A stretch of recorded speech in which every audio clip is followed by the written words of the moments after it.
C'est moi! Ah bah alors, t'étais où? Eh ben, c'est bientôt Noël, alors je suis allé rêver un petit peu. Et on va faire une vidéo sur les outils utilisés par les lutins du Père Noël. Ah non, là, c'est du beaucoup plus lourd. Figure-toi que je suis allé visiter la salle d'exposition de chez Felder. Tiens, regarde.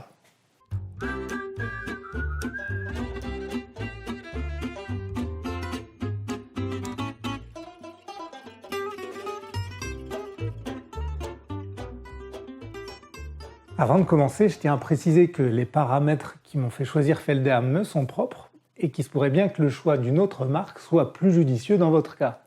N'hésitez pas à comparer. Je précise également que j'ai payé intégralement toutes les machines de l'atelier bien avant d'avoir une relation plus privilégiée avec la marque, que je n'ai pas été rémunéré pour cette vidéo et que le but de cette visite était initialement de préparer un partenariat qui aurait débouché sur une fête pour les 10 ans de copains des copeaux qui aurait eu lieu là-bas à Lyon. En effet, ils peuvent accueillir beaucoup plus de monde que moi dans mon atelier et ils offraient même le repas du midi. Malheureusement, mes disponibilités et le contexte sanitaire nous ont obligés à repousser et à modifier l'événement. Du coup, j'ai quand même monté la vidéo et on fera peut-être un petit truc en avril prochain du côté de Bordeaux. En attendant, bon visionnage!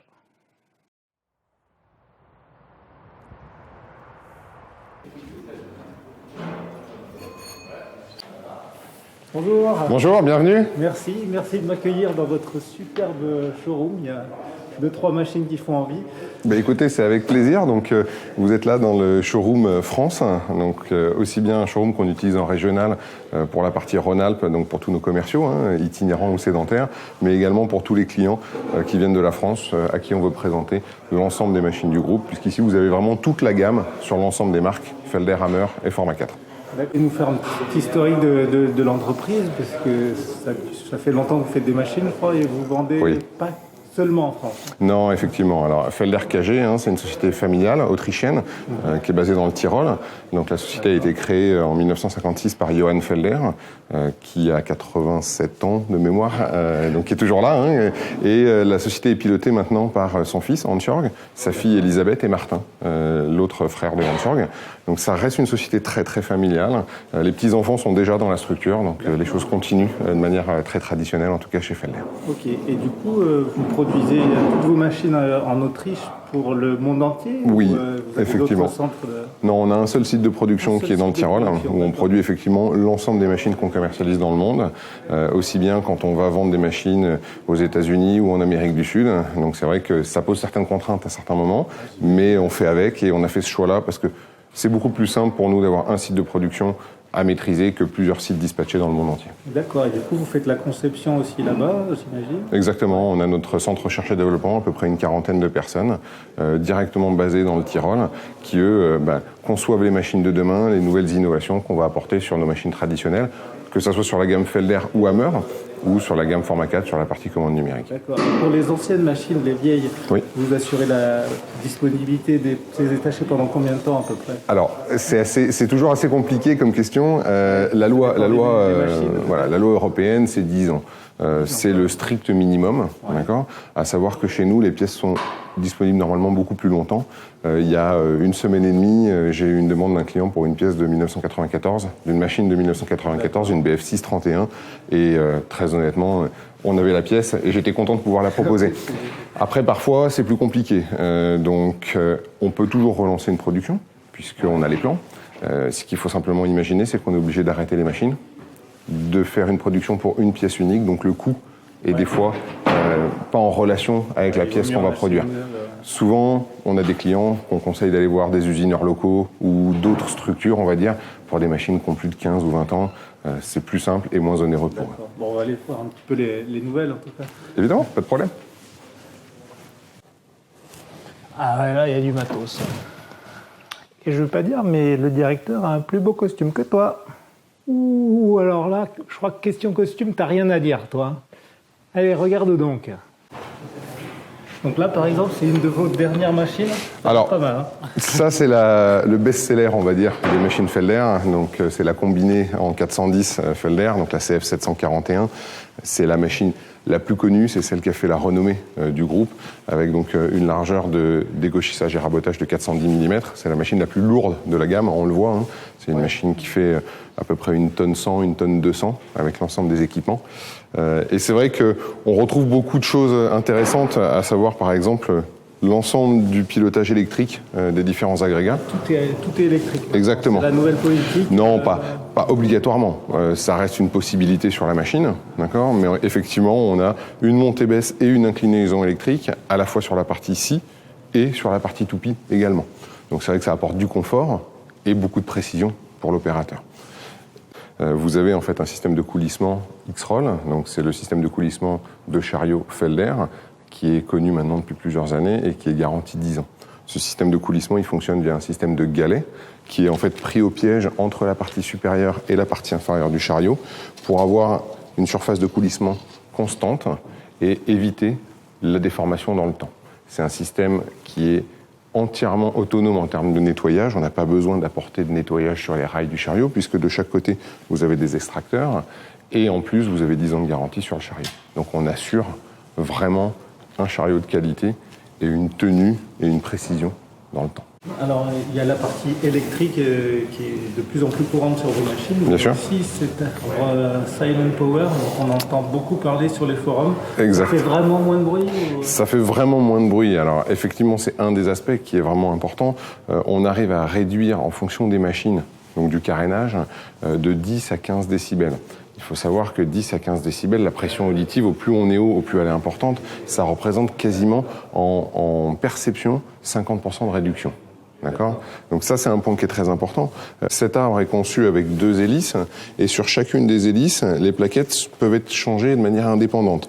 Ça veut dire que vous avez 4 tranchants sur chaque plaquette et on peut, par exemple, si on prend un nœud, un caillou ou quoi que ce soit, changer la plaquette de manière indépendante. Donc vous n'avez pas besoin de faire affûter vos 4 fers. Si jamais vous avez un impact qui se crée, vous pouvez, de manière autonome, dévisser la vis qu'on voit ici et changer votre plaquette et la remplacer. De la même manière, comme on a 4 tranchants, on peut se contenter de retourner la plaquette quand elle est usée, sans avoir à changer la totalité ou sans avoir à faire affûter ces 4 fers. On a également un angle d'attaque qui est différent de l'angle d'attaque d'un fer droit, puisque un fer droit vient manger le bois, on va dire, à 90 degrés par rapport à la matière. Ici, on a un angle d'attaque, donc on va être beaucoup plus souple. On a besoin de moins de puissance, moins de consommation électrique, et on va avoir un résultat beaucoup plus propre en termes de finition, puisque vous avez une surface de contact permanente avec la matière. Ah ouais, ça fait un peu comme quand tu me dis de pencher le rabot, quoi. Moi, au début, je pensais que c'était comme ça. Enfin bon, au final, il connaît bien ses arguments commerciaux, mais ça marche en vrai ? Faut avouer que c'est pas mal. Ça fait clairement beaucoup moins de bruit. Et puis, le fait de pouvoir tourner les plaquettes d'un quart de tour en cas de problème, c'est un vrai argument quand on a un assistant malchanceux ou maladroit dans l'atelier, quoi. Ouais, ça a vraiment l'air super, mais moi, j'ai un arbre droit. Oui. Un ancien.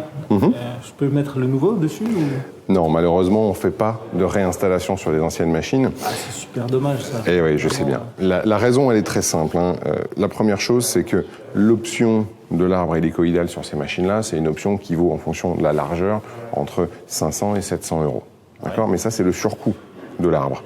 Si je devais changer la totalité de mon arbre, le coût de l'arbre en lui-même, c'est entre 2000 et 3000 €. Donc ça représente déjà un coût qui est important. Et pour vous raconter une petite histoire, parce que l'usine nous a dit non, on ne le fait pas pour des questions techniques, on va avoir des problématiques de transport. On a un client qui a voulu le faire sur une machine et qui ne nous avait pas prévenu et qui a commandé l'arbre en pièces détachées. Ouais. Il l'a reçu, il n'a pas contrôlé l'arbre à la réception, il y a eu un dégât de transport, il a mis 3000 € à la poubelle. Donc aujourd'hui, le message de l'usine, c'est de dire on a la capacité à reprendre les machines si c'est nécessaire, on peut repartir sur une machine neuve équipée. Ne cherchez pas à vouloir adapter absolument un nouvel équipement sur l'ancienne machine, parce que vous risquez d'avoir plus de problèmes, on va dire, que de côté positif. Il y a des arbres hélicoïdaux chez des concurrents qu'on peut acheter comme ça, mais bon, j'imagine que vous ne conseillez pas l'opération. Non, et puis après, les arbres qui existent aujourd'hui sur le marché de nos confrères, il faut savoir que cet arbre-là, on a été le premier à le sortir, il est breveté, tout ce que vous retrouvez sur le marché, c'est des copies, Souvent, c'est des copies... d'attaque n'est pas forcément le même que... Exactement, vous avez des espaces entre les plaquettes, vous ne respectez pas la coupe continue et ainsi de suite. Et c'est souvent des copies chinoises ou d'autres marchés un peu lointains. Il faut gérer le transport, encore une fois, le montage, et ainsi de suite. Il n'y a pas de suivi, il n'y a pas de SAV. Enfin... La seule solution, c'est vous me reprenez mon ancienne machine, puis vous m'en vendez une C'est ça, dans l'idée. Ok. Enfin bon, on peut en discuter. C'est d'ailleurs le sujet de plusieurs fils de discussion sur le forum, dont je vous mettrai les liens en bas de vidéo. Je vous mettrai aussi quelques prix pour que chacun puisse se faire son idée. Allez, suite de la vidéo. Donc ça, c'est la machine que vous me proposez pour mon prochain atelier, livrée gratuitement. C'est bien tenté, c'est bien tenté. Ouais, c'est beaucoup plus professionnel là. Exactement. Vous êtes là dans l'espace qui est dédié donc aux professionnels et on invite nos clients à venir tester les machines. Donc on va pouvoir à la fois leur montrer ce que les machines sont capables de faire, mais parfois aussi réaliser des choses pour eux, c'est-à-dire faire du développement. On va travailler évidemment sur du bois, mais on va travailler de plus en plus sur ce qu'on appelle des matériaux composites. Donc ça peut être par exemple ici de l'alu-dibond, de l'alu-cobon avec des effets miroirs. Donc on vient usiner une pièce, donc là une lettre, d'accord, qu'on usine sur un centre de nesting comme on a là, ou des matériaux qu'on appelle composites, c'est du forex, d'accord. Donc c'est une matière composite avec une couche donc de chaque côté. Et là aussi, on va pouvoir faire de la PLV, du design, et ainsi de suite. Donc on a des clients, des fois, qui nous amènent un petit peu des choses étranges et qu'on vient travailler et tester sur nos machines pour développer des solutions pour eux. D'accord. Et pour l'amateur, il y a de plus en plus de toutes petites CNC. Vous avez peut-être des projets pour nous qui sont... Il y a effectivement des projets que l'on mène depuis maintenant 2 ans en termes de développement, qui, je l'espère, verront le jour cette année. Pour l'instant, rien n'est figé. Il faut savoir qu'en termes de petits centres d'usinage, il y a déjà beaucoup de choses sur le marché. Il y a des choses entrée de gamme avec des prix qui correspondent et avec une certaine complexité à mettre en œuvre pour les utilisateurs. Il y a des choses qui sont beaucoup plus haut de gamme. Il y a beaucoup de choses à apprendre aussi pour l'amateur. Il y a beaucoup de dessin, le transfert vers la machine. Voilà. Aujourd'hui, il faut qu'on trouve le juste milieu, c'est-à-dire le produit qui soit d'une conception solide, robuste, qualitative, voilà, pour ne pas tomber dans le suivi, voilà, et en même temps quelque chose qui soit pas trop onéreux. Donc ça fait 2 ans qu'on travaille dessus en termes de recherche et développement, et j'espère que ça devrait voir le jour cette année. Ah bah là, bravo pour le scoop, hein. Si on avait monté la vidéo à temps, on aurait pu annoncer la sortie avant que ça sorte. Enfin bon, la HNC 4782 est sur le marché, et on peut aujourd'hui vous révéler qu'il n'y en a pas dans l'atelier. Et on n'a pas non plus le super système qui est sorti il n'y a pas longtemps qui rétracte la lame de la scie circulaire dans le corps de la machine juste avant qu'on se coupe. Mais c'est du matériel qui est assez lourd, cher et plutôt réservé aux professionnels. Enfin bon, en parlant de machines un peu lourdes, il y avait quand même une Rabonego assez intéressante. Donc voilà, par exemple, une machine d'occasion que vous avez repris pour la remplacer par une autre. Exactement, en fait, hein, c'est un client qui avait une machine, elle est en 410 de large, il a voulu évoluer par une machine plus large, ou peut-être 2 machines séparées, hein, c'est pas moi qui m'occupe de ce client-là, mais effectivement, on voit une machine qui a été utilisée, elle est arrivée chez nous, elle n'a pas encore été révisée, on voit un arbre qui, effectivement, a quand même vécu, hein, donc là, pour nous, le pari, ça va être de rendre la machine la plus propre possible et la plus neuve possible. Donc, notre service, c'est pas juste de vendre de la machine neuve, c'est aussi agir sur l'occasion. Donc on a un atelier pour ça et on passe du temps. Il faut savoir qu'une révision, on le sous-estime souvent, hein, mais une révision, toute heure confondue, nettoyage, remise en état, préparation et ainsi de suite, c'est quasiment 2 jours de travail. Donc ça représente quand même un gros investissement sur ces machines-là. Et du coup, si on veut restaurer remettre en état, entretenir notre machine, il faut forcément qu'elle passe par ici ou Non, pas du tout. Des services aussi, on a nos techniciens itinérants, hein. On a nos techniciens itinérants qui vont faire de la révision chez nos clients. Donc généralement, quand on 2 jours sur place. Non, alors quand on fait une révision, ce qu'on appelle une révision chez un client, c'est changement de consommables, graisse et ainsi de suite, pointage de la machine. Donc c'est à peu près une journée de travail. Nous, effectivement, comme là, on reprend une machine et qu'on la revend, on se doit, en tant que constructeur, de la remettre dans un état quasiment neuf. Donc, effectivement, on va y passer beaucoup plus de temps. Du coup, on a changé de raboteuse dégauchisseuse, non pas pour une Felder, qui est un peu trop orientée professionnelle et trop chère pour mon utilisation, mais pour une Hammer. J'ai revendu moi-même l'ancienne machine parce que le prix de reprise proposé était trop bas, et on en a acheté une identique à l'ancienne, si ce n'est ce fameux arbre hélicoïdal que je regardais avec envie depuis un moment. On aurait pu aussi changer de marque, non ? Roblan, Minimax, ils font des bonnes machines aussi, hein. Alors pourquoi on a pris une Hammer ? C'est vraiment mieux que les autres ? C'est vrai, c'est une bonne question, ça.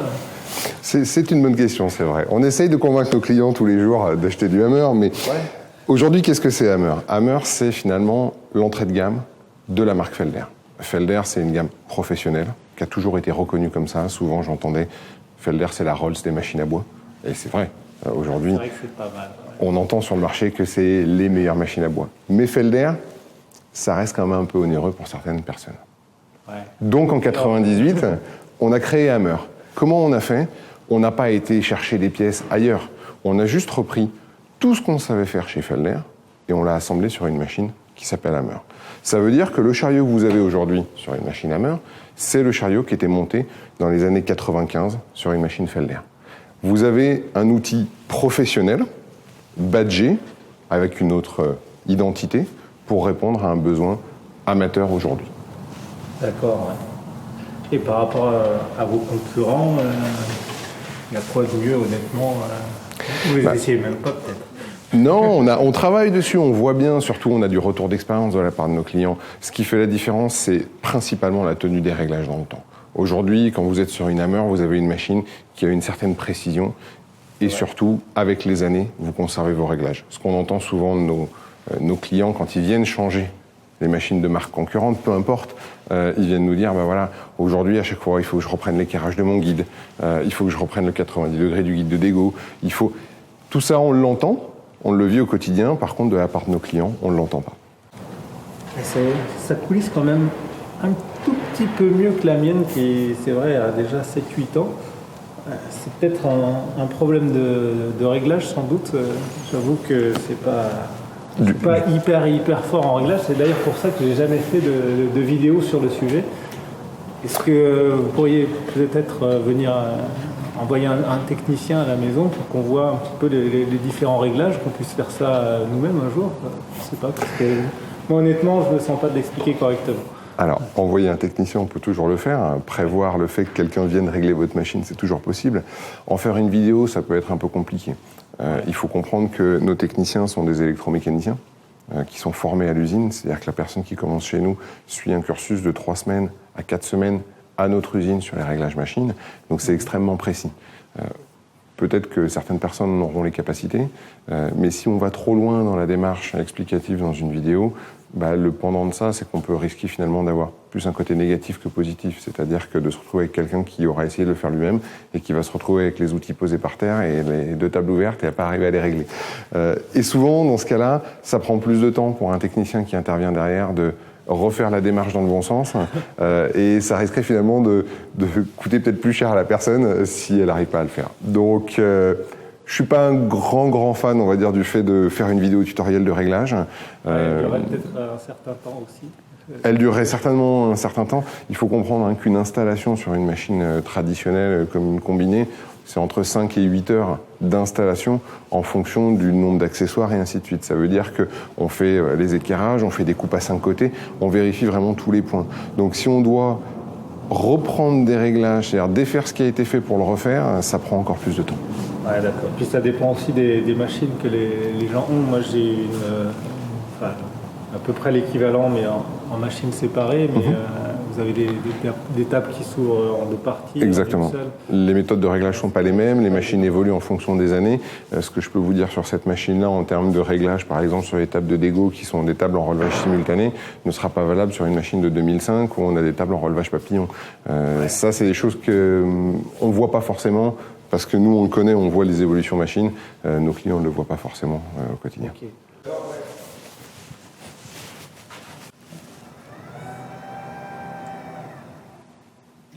Ouais, c'est quand même pas mal l'électrique. Hein. Mais du coup, là-dessus, on peut monter Un outil à rainurer aussi? Alors oui, effectivement, comme on le voit ici, on a plusieurs possibilités sur ces machines-là. Mettre des inciseurs, monter des outils à rainer, même avoir des flasques de serrage sans outils. Autant de choses qui apportent du confort et de la flexibilité à la machine. Et par contre, ça reste une option chez vous? Effectivement, ça reste des options ou des équipements complémentaires. Et comment ça se fait que vous optionnalisez tout ça comme ceci? Parce que franchement, on se dit ça coûte pas grand-chose de plus. Il y a 1 centimètre de plus et puis un petit usinage. Et puis c'est une option qui pourrait être présente sur toutes les machines. Mais il y a aussi pas mal d'autres petits accessoires qui pourraient faire partie d'un package global. Et puis voilà, non? C'est vrai, en fait, ça fait souvent beaucoup d'options et c'est souvent les clients qui nous le disent, mais on travaille aujourd'hui dans 80 pays dans le monde. Et la problématique que l'on a, c'est que la manière qu'on a de travailler en France, en Angleterre, qui travaille d'ailleurs en Inch, aux États-Unis, en Inde, encore une fois, ou en Australie, n'est pas du tout la même. Je prends un exemple, pendant des années, les Français nous ont dit « mais pourquoi vous vendez des toupies avec des arbres de 30 ?» On travaille en 50, on est des professionnels. Et quand on regarde, il n'y a que la France et l'Espagne qui travaillent en 50 dans le monde entier. Tous les autres pays travaillent historiquement en 30. L'Autriche n'a jamais entendu parler d'arbres en 50. Ça, c'est des spécificités qui sont liées au pays.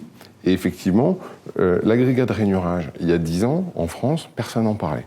L'agrégat de rainurage sur l'acier. Nous, on en a fait un argumentaire parce que c'est extrêmement pratique. Mais c'était plutôt quelque chose qui venait des États-Unis. En France, on n'en entendait pas trop parler. Les lames d'Adou qui sont exactement. 30 et plus et qui sont... Alors, on m'avait dit qu'elles étaient interdites au départ. Et oui. On trouve chez vous. Oui, mais finalement, aujourd'hui, normaliser CE avec le système de rainurage, c'est autorisé. Mais c'est vrai qu'il y a 10 ans, personne n'en parlait. Et c'est parce qu'on en a fait un argument qu'aujourd'hui, les gens nous disent « mais pourquoi c'est pas en standard ?» Ça ne l'est pas parce que peut-être qu'en Inde, ils ne l'utilisent pas. D'accord, et c'est le même système, donc vous préférez offrir un package de base, oui. Enfin même pas un package, une machine de base, exactement. Et après libre à l'utilisateur de l'équiper.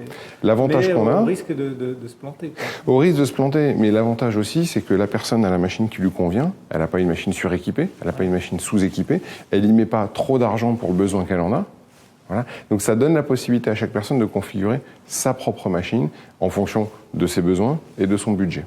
C'est d'ailleurs ce que j'ai fait il y a quelques années. J'ai pas pris toutes les options et il y en a que je regrette un peu, comme par exemple le guide micrométrique sur le guide de siège.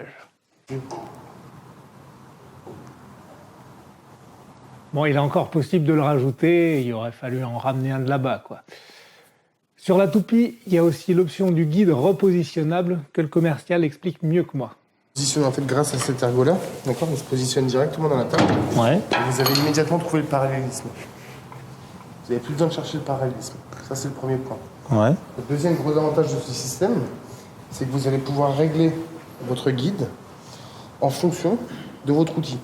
Si vous êtes sur un outil, comme là, par exemple, dans l'exemple à 140, d'accord, vous allez vous positionner à 140, vous savez que vous avez besoin de faire une rainure de 2 mm, vous allez reculer en fait directement de 2 mm.